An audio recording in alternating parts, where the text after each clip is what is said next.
What's up everybody, welcome back to Cilinix Crypto. Good morning and welcome to your daily Luna Classic updates. In this video, most of you probably know, most of you come back every day, but what we'll do is we'll talk about the price of Luna Classic, right? So what's happening. We'll also talk a little bit about the burn, what's going on, and we'll talk about some possibilities for the future, and we'll talk about the Binance Burn, which happened yesterday.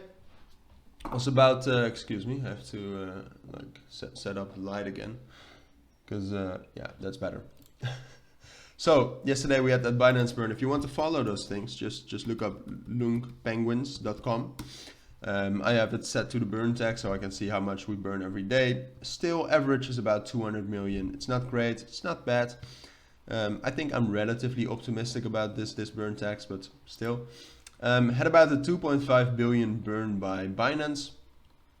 Actually was like 2.5, as you can see.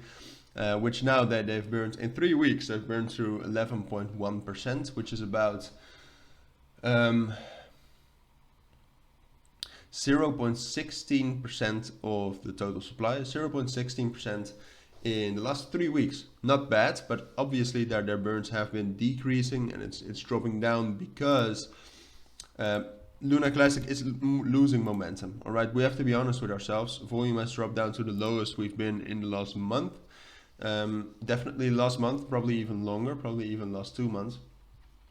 It's under 200 million right now, so that decreases the Binance burn, but also the burn tax, which is not great. So even though Binance has burned through 0.16% now, that's probably going to it's going to go up because they burn more, but it's going to go less up than it was.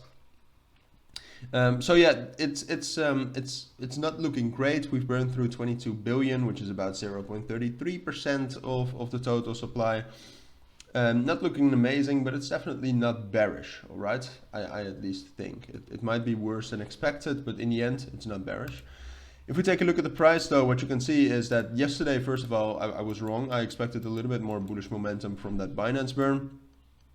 And after that, I did think we would consolidate again between 26,000 and 27,000. That's what we're doing right now. But in the end, if we delete this, in the end, if you zoom out with Luna Classic, there's just this downtrend and this loss of momentum that's been going on ever since the 2nd of October, which is hard to stop, right? If we zoom into the price right now, you can see that we have a very small, minor bullish or bearish flag right now. You have found some bullish momentum right here. In my opinion, I mean, right now the resistance level is around 27,000. If we break above that, yeah, sure, we could get all the way up to 28 and 28,500, but that's not going to stop this downtrend. It's not going to stop it, and I don't even think we'll hit 28,000 or 28,500, maybe 28,000. Around this 200 EMA, but from there, what I expect is that we'll just start dropping back down again. Somewhere in the upcoming days, I expect a bearish breakout towards this 24,500 level. And we might actually consolidate on top of that, but then eventually in the upcoming weeks, I also expect a drop down to 20,000. That's just going to be the story of Luna Classic, especially if we don't get bullish fundamentals. And I say this almost every video. Luna Classic is a news token. It's a fundamentals token. All right, we need like a Coinbase listing, or we need actually a lot of Luna Classic being burned, right? If a lot of Luna Classic was being burned, people would want to get into the price and people would buy it. Right now, it's that slow that people just don't care. I mean, they don't care. It's burning through. I mean, right now we would need years and years to burn through 50% of the supply. Why would they buy it? Right, people buying it right now are fanatics. They're hopeful for it, and they're the Luna Classic community.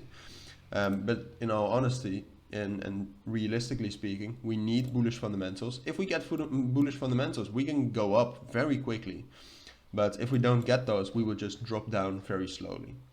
So yeah, on that note, I want to end this analysis on Luna Classic. If you do have any questions about it, let me know. Also, let me know what you think is going to happen to Luna Classic in the upcoming days. But yeah, I'll probably be back tomorrow with another update, seeing what's going on, seeing what happened. But for now, I want to thank you all for watching and listening, and I hope to see you all in my next videos. Take care and bye.